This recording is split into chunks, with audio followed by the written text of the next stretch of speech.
بسم الله الرحمن الرحيم الحمد لله رب العالمين والصلاة والسلام على رسول الله صلى الله عليه وعلى آله وأصحابه ومن والاه ما بعد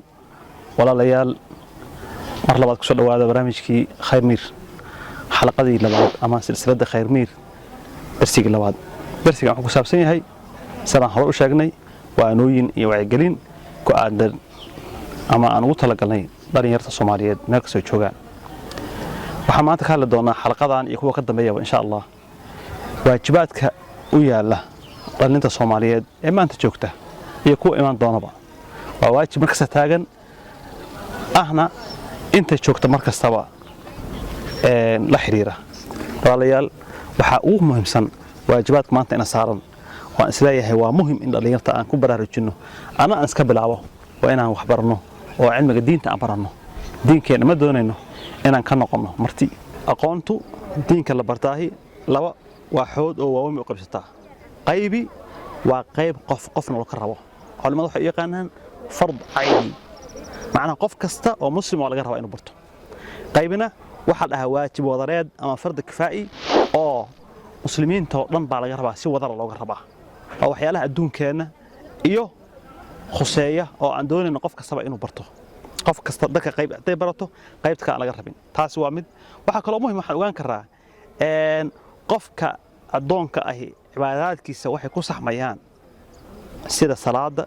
iyo soonka iyo beeca sar ahaan waxyaalaha qofka saxuu ibsada qofka saxuu gataa qofka suuqu taga waxyaalaha asaasiga nolosha asaasiga ah waxaan u baahanahay in aan baranno oo si dhab ah u baranno ma doonayno in aan waligeen waxba la yiri iyo tacliim jacbur ah oo qof Ameerika maqashay xogaa maxaa ka dhageysatay iyo xogaa Ameerika martay inay diin ku noqoto markaan diinka fahamkiisa Ilaahay subhanahu wa ta'ala baa bixiya النبي عليه الصلاة والسلام وحيره من يريد الله به خيرا يفقهه في الدين حديث كي سيدنا معاوية مركا وحاجرة دينك برشيسو أما دينك جود أهان لبعض دبعتها صومرتي دبعتك واضح يا دينك صوه النبي عليه الصلاة والسلام مركو كتج أدونك وحو كتج دين لما يسترن أو لقدن أو ويري ما يدين قارسي صحابة دي شوكتي حج قدام بي مركا سأل ها مركا شو أنت نشوكتها هجارسي سو أنت مكان ساس النبي عليه الصلاة والسلام وأوجا اليوم أكملت لكم دينكم وأتممت عليكم نعمتي ورضيت لكم الإسلام دينا لكن مدة كذب مركي خلافاتكي مشاكلش مدة بلابتي وحا بلابتي إن دينكي وحبضا وأن كتشرين وصدره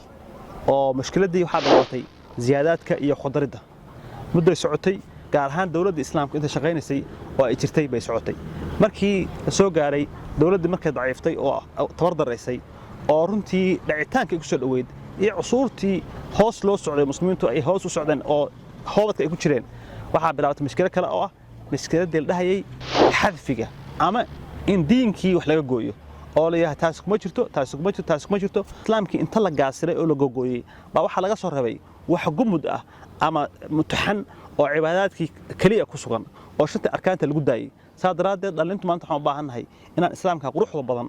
oo balaaran oo inaga badan inaan baranno oo si fiican oo quman u baranno diinta inaan diinka baranahay waa daruuri duruufta lagu jiro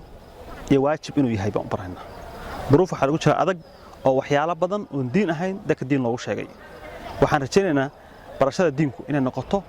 nabiga kaleey salaatu wasalaam ilaahay subhanahu wa ta'ala isagoo Allah wuxuu yiri qul hadhihi sabili ad'u ila Allah على بصيرة أنا ومن اتبعني وسبحان الله وما أنا من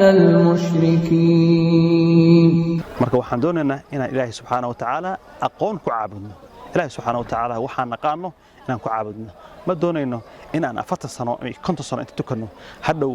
cibaadadan wajiga ku dhufto sababtoo aqoon la'aan Ilaahay hadda ku caabudid waxay noqonaysaa arinta khatarta ahayd oo dadka laga sheekay inaan noqotid marka waxaan doonaynaa mushkilada kale oo ah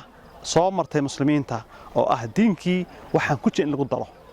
ama wax kamid ah laga jaro taasna ay ka digtoonaano taa waxa ka baxsan kartaa in aad diinkii baratid oo diinka si quman u baratid haddaad takhasus u leedahay diinka oo aad u dhundulooshid si quman u baro dadkan u gaarsii haddii kale muslim tahana waxaan doonaynaa in aad inta kaaga aadan baratid qof kasta waxa waajib cayni ah waajibka cayniga waxa kaaga saxmay cibaadadku inaad si quman u baratid oo qof sheekh ka baratid oo maanta aad baratid aan bari ahayn